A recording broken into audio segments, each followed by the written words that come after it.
Signboard লাগানোর মাধ্যমে কার্যত জিন্দা পার্কের দখল নিল রাজধানী উন্নয়ন কর্তৃপক্ষ রাজুক। পূর্ব ঘোষণা অনুযায়ী বৃহস্পতিবার সকাল থেকে জিন্দা পার্ক দখলে জড়ো হতে থাকে আইনশৃঙ্খলা বাহিনী এবং রাজুকের কর্মকর্তারা। দিনভর উত্তেজনা শেষে বিকেলে দুই পক্ষের সমঝোতায় পার্কটির মালিক অগ্রপথিক পল্লী সমিতির তদারকির শর্তে লাগানো হয় এই সাইনবোর্ড।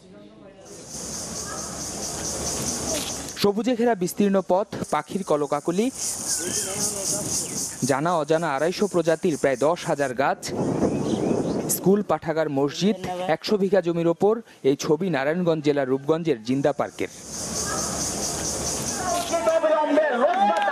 এই পার্ক দখলে নিবে রাজুক, তাই সকাল থেকে প্রবেশ পথে বিক্ষুব্ধ মানুষের এই জমায়েত। গেল ৩৩ বছর ধরে তিল তিল করে গড়ে তোলা প্রকৃতির এই নৈসর্গ নগরায়নের নামে কিছুতেই হাতছাড়া হতে দিতে চান না স্থানীয়রা। এক পাশে বিক্ষুব্ধ এলাকাবাসী, আর এক পাশে ১৫ প্লাটুন পুলিশ। সময় যত গড়াতে থাকে ততই বাড়তে থাকে উত্তেজনা।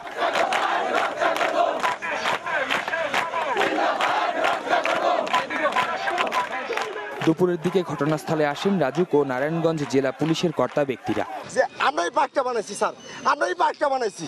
আচ্ছা, দীর্ঘ ৩০ বছর ৩৫ বছরে পূর্বাঞ্চলে তো আপনারা কোনো পার্ক বানান না, রাস্তার কাজ শেষ করেন নাই, এত তাড়াহুড়াকে একটা মামলা পেন্ডিং, হাইকোর্টের মামলা।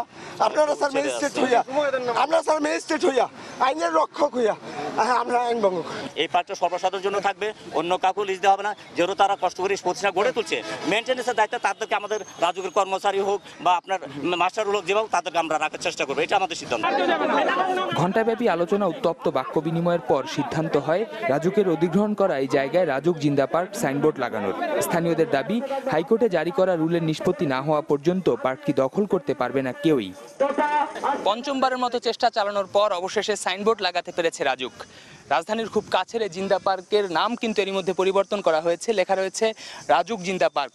তবে এই পার্কের পরিচালনার দায়িত্বে গেল ৩৩ বছর ধরে যারা ছিল অগ্রপথিক পল্লী সমিতি, রাজুক বলছে যে ভবিষ্যতে তারাই এই পার্কের পরিচালনার দায়িত্ব পালন করবে। তবে স্থানীয় মানুষজন যারা রয়েছেন তারা বলছেন রাজুক যে কথা দিয়ে গেছে সেই কথা ভবিষ্যতে রাখে কিনা তাই এখন দেখার বিষয়। শফিকুল ইসলাম সবুজ, চ্যানেল 24, নারায়ণগঞ্জ।